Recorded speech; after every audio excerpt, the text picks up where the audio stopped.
भी सुनना है, क्योंकि ये वाली केस हिस्ट्री कभी आपकी भी आ सकती है।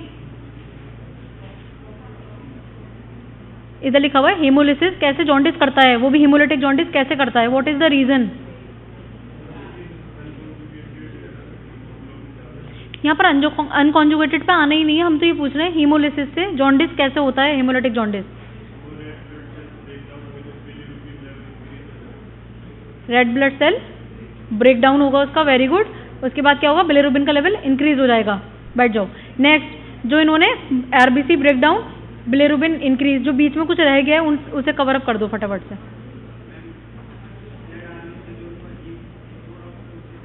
वेरी गुड, हीम प्रोडक्ट से बिलिरुबिन। नेक्स्ट आर्यन, इसके बीच में भी एक स्टेप रह गया है, हीम से इन्होंने बिलिरुबिन बना दी, एक स्टेप रह गया, कवर अप करो।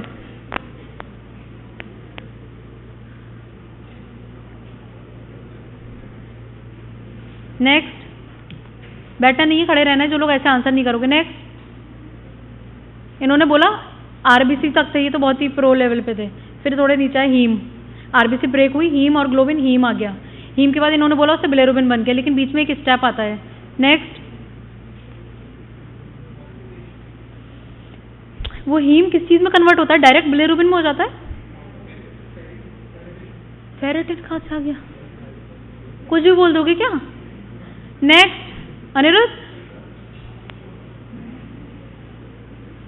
ये वाला तो करना ही नहीं है बिल्कुल भी, पार्टिसिपेशन दिखाना होता है, कुछ भी नहीं पता है। हीम के बाद बिलिरुबिन कैसे, बीच में क्या स्टेप आता है, पीछे वाले लोग दिख ही नहीं रहे, बैठ जाओ, बैठो सारे लोग पहले। हाँ नेक्स्ट गर्ल्स, क्या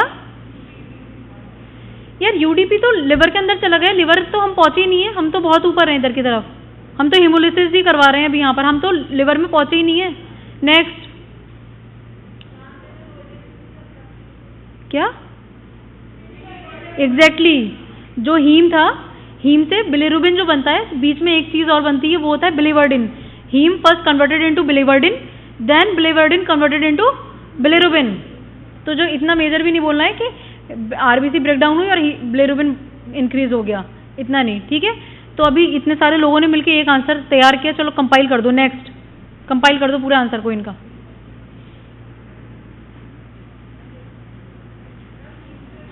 ये जो थर्ड है ना, थर्ड क्वेश्चन है, इसका आंसर जो सब लोगों ने मिलकर तैयार किया है आंसर, उसे बता दो मुझे।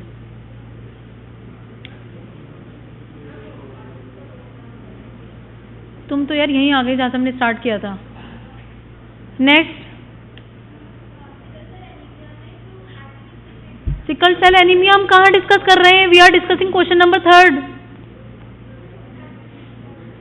हम तो सिकल सेल पे गए ही नहीं, हम तो इम्यूलिसिस करवा रहे हैं बस।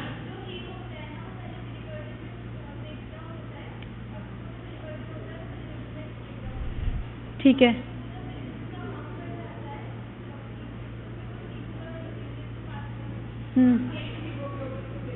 हाँ एग्जैक्टली, थोड़े हीमोलिसिस हुई, हीमोलिसिस हुई, आरबीसी ब्रेक हुई, हीमोग्लोबिन आया, हीमोग्लोबिन में हीम और ग्लोबिन ब्रेक हुआ, हीम आया, heme first converted into biliverdin, ठीक है, बैठ जाओ।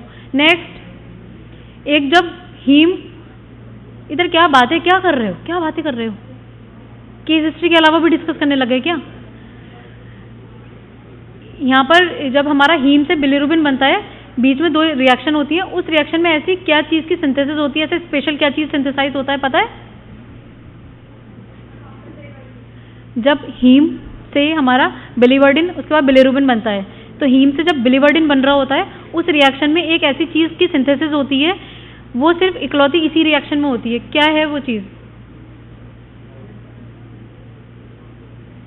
नेक्स्ट,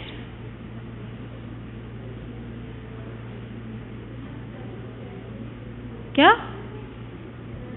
नेक्स्ट, नहीं पता।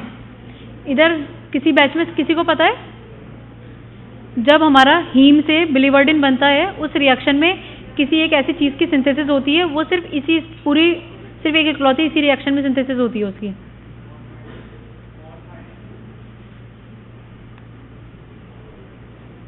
किसी को भी नहीं पता है, इधर भी डी वाले लोगों को तो कोई मतलब ही नहीं होना है।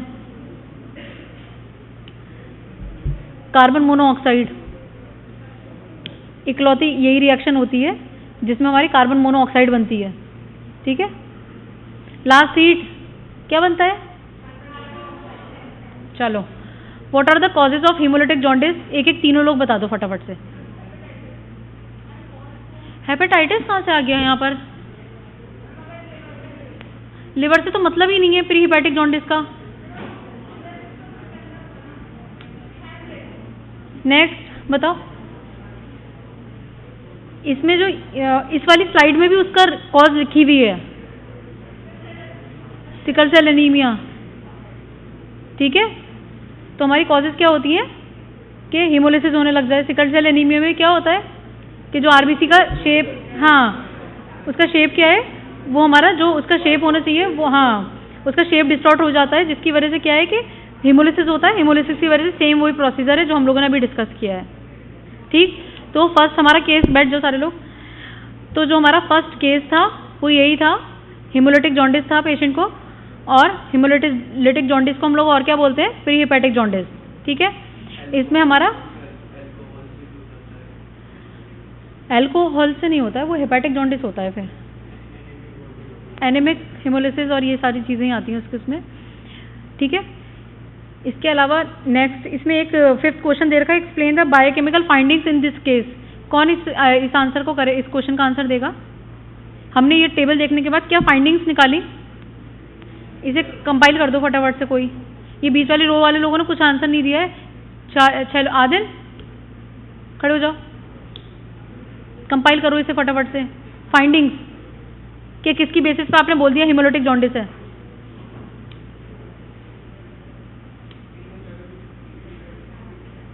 देखो हमेशा एक चीज याद रखना, प्री हिपैटिक जॉन्डिस मतलब लिवर में आया ही नहीं है बिलिरुबिन।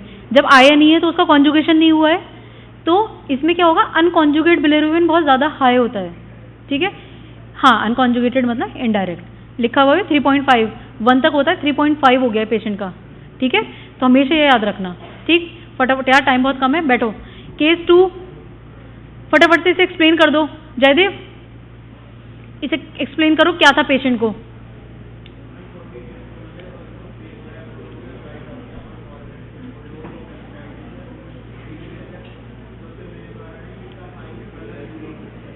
और इसके बाद स्टूल है।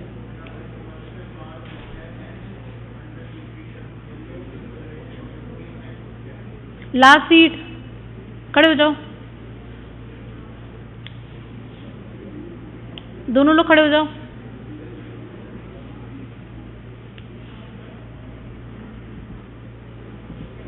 इसकी फाइंडिंग्स पेपर में देख ली थी।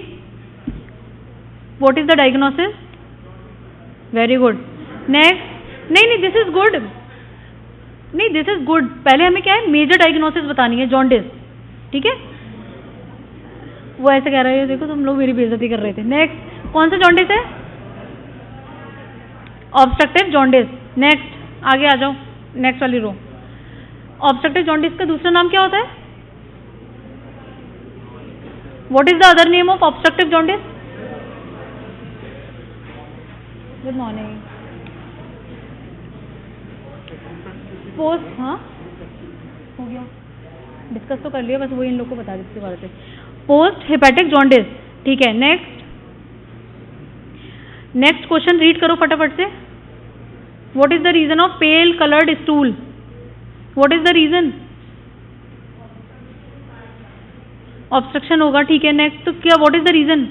पेल कलर स्टूल क्यों है? अभी तक तो हम पढ़ रहे थे ना डार्क कलर स्टूल थे, तो यहाँ पर रीजन क्या है? रिपीट कर दो, जो उसने आंसर दिया है वो सही है, उसे रिपीट कर दो बस फटाफट से।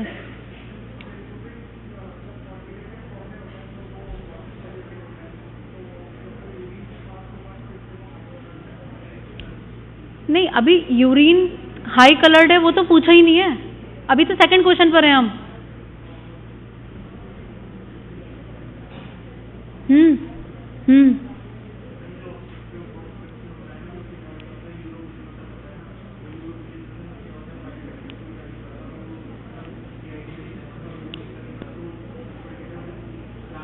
हाँ कोई भी ऑब्स्ट्रक्शन होगा तो हमारा बिलिरुबिन क्या होगा, लिवर से एक्सक्रीट ही नहीं हो पाएगा, ठीक है। सिक्रीट नहीं होगा बाइल में, तो हमारा क्या होगा, कि स्टेरकोबिलिनोजन ही नहीं बनेगा, जिसकी वजह से स्टेरकलिन नहीं बनेगा, और फिर हमारे जो स्टूल होंगे वो डार्क कलर्ड नहीं होंगे। कौन से कलर होंगे? पेल कलर। ठीक, नेक्स्ट, उधर वाला नेक्स्ट। हाँ, थर्ड क्वेश्चन क्या है? अरे तुम्हारे पीछे। हाँ, अब तुमसे भी क्वेश्चन पूछेंगे। Next, why is the urine colour high coloured? तो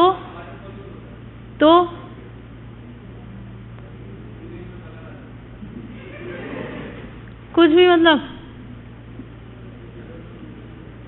next, what is the reason? कौन आंसर करेगा इधर? हाँ, सेकंड रो बात। हाँ बोलो इंदु। हाँ हाँ ठीक है, इसमें क्लैपिंग करने की कोई बात नहीं थी। ठीक है,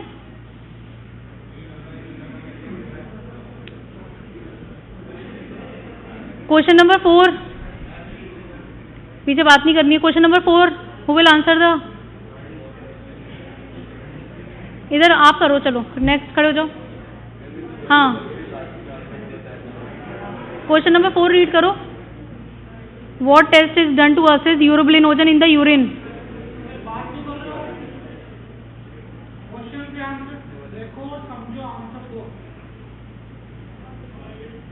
एल्ड्रिच टेस्ट, जो हम ऑलरेडी डिस्कस कर भी चुके हैं। Case 3, C batch.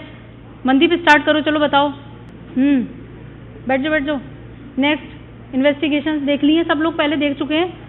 फटाफट से इसे कंपाइल कर दो। क्या चीज़ इसकी हाई आ रही है? ठीक है,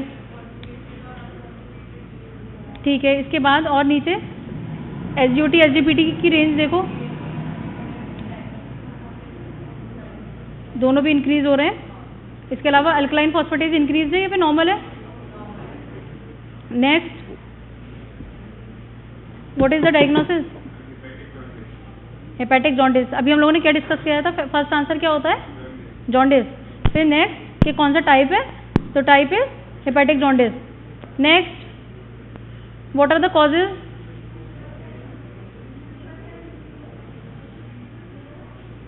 आवाज ही नहीं आ रही है, कोई और आंसर करे इस बैच में। फटाफट से आंसर करो। What are the causes of hepatic jaundice?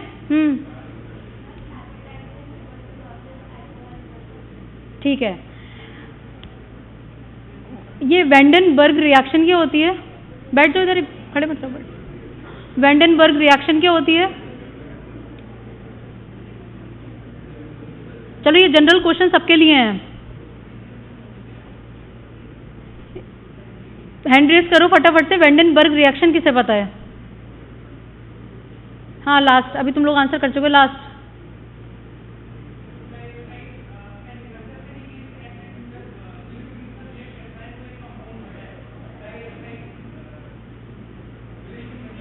एजोबिलिरुबिन।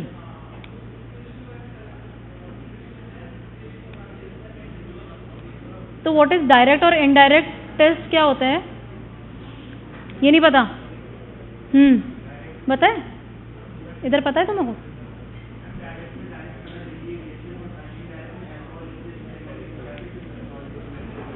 Direct reaction कौन देता है? कॉन्जुगेटेड बिलिरुबिन और अनकॉन्जुगेटेड? कॉन्जुगेटेड। और इनडायरेक्ट कौन देता है? What is the reason? क्या भैया इतना अनकॉन्जुगेटेड को इनडायरेक्ट क्यों बोल रहे हो? What is the reason? Indu, what is the reason?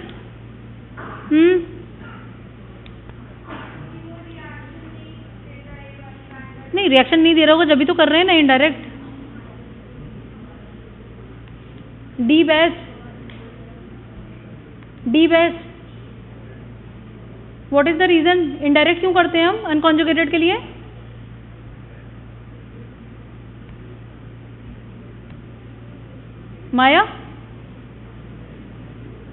माया सोचती है इन्हें मेरा नाम कहाँ से याद हो गया, ये बहुत मुझसे क्वेश्चन पूछती है।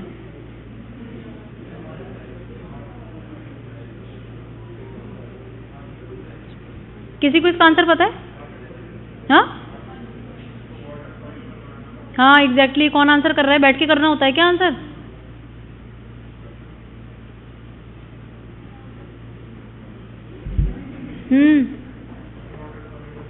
हाँ, अनकॉन्जुगेटेड को हम लोग पहले क्या करते हैं, अल्कोहल के साथ रिएक्ट कराते हैं ताकि वो वाटर सोल्यूबल हो जाए, फिर रिएक्शन देता है, वो एज अ बिलिरुबिन बनता है। तो हमेशा याद रखना, conjugate direct reaction, unconjugate indirect reaction. तो इनडायरेक्ट बिलिरुबिन, तो माइंड सेट होना चाहिए indirect bilirubin means unconjugated bilirubin.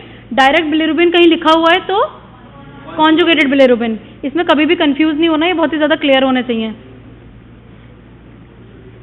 इसके बाद एक 5th क्वेश्चन लिखा हुआ है, why AST and ALT increase in this type of jaundice, batch C। क्या रीजन होता है इसका?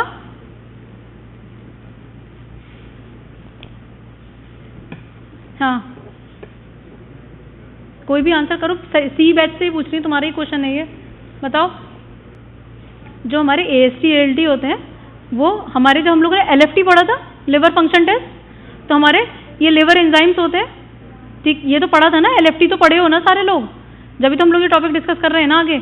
तो जब LFT में पढ़ा होगा तो AST ALT जो थे वो हमारे क्या थे, लिवर एंजाइम्स थे, ठीक है। तो लिवर में कोई भी प्रॉब्लम होगी, हेपेटाइटिस होगा, कुछ भी इन्फेक्शन होगा, कुछ भी अगर हेपेटिक जॉन्डिस है, तो हमेशा याद रखना AST ALT दोनों का ही लेवल इंक्रीज होता है, ठीक।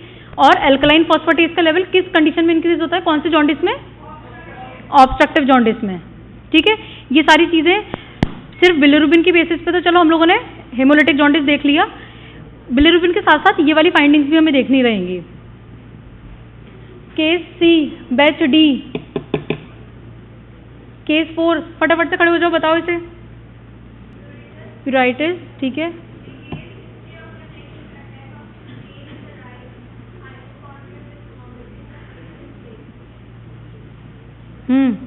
इसके बाद जो ये नीचे वाली फाइंडिंग्स है वो बता दो फटाफट से एक साथ।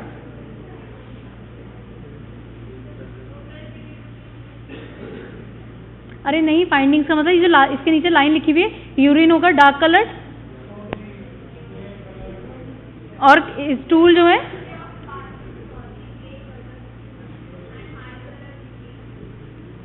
ठीक है, ये चीज याद रखना, ये दोनों पॉइंट याद रखने हैं। नेक्स्ट फाइंडिंग्स में हमें क्या डिफरेंट लग रहा है इसकी फाइंडिंग्स में,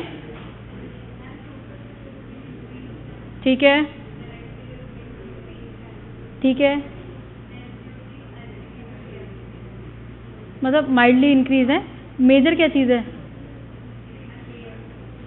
ALP, what is the full form of ALP? What is the full form of ALP? Alkaline phosphatase. Increase है या नॉर्मल है? अच्छा खासा इंक्रीज है ना। तो अभी हमने क्या डिस्कस किया था, इसकी फाइंडिंग क्या है, इसकी डायग्नोसिस क्या है? नेक्स्ट ऑब्स्ट्रक्टिव जॉन्डिस, जो बैच B का था ना, ठीक है, ऑब्स्ट्रक्टिव जॉन्डिस। क्योंकि हम लोगों ने क्या सिमिलैरिटीज है, यूरिन डार्क कलर, स्टूल पेल क्ले कलर, रीजन हम लोग डिस्कस ऑलरेडी कर चुके हैं। एल्कलाइन फॉस्फेटेज आप लोग भी याद रखना, हमने शायद आपके पॉइंट पे क्लियर नहीं किया। एल्कलाइन फॉस्फेटेज ऑब्स्ट्रक्टिव जॉन्डिस में इंक्रीज होगा। AST ALT जो है वो हमारे हेपेटिक जॉन्डिस में इंक्रीज होने हैं। अनकॉन्जुगेटेड बिलिरुबिन, कौन सा जॉन्डिस, कौन सा था तुम लोग का? हेमोलिटिक जॉन्डिस में।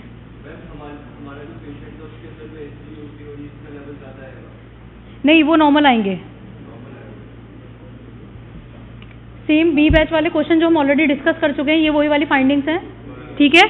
तो ये हमारी जॉन्डिस से रिलेटेड जितनी भी एक केस हिस्ट्रीज थी वो हम लोगों ने जितनी पॉसिबल हो सकी वो थी। जब कभी मेजर केस हिस्ट्रीज में आएगा तो जहाँ पर भी डायग्नोसिस आएगा तो first you will write jaundice, after that you will write the type of jaundice. उसके बाद जो जो इंडिविजुअल क्वेश्चन है उसके आंसर करने।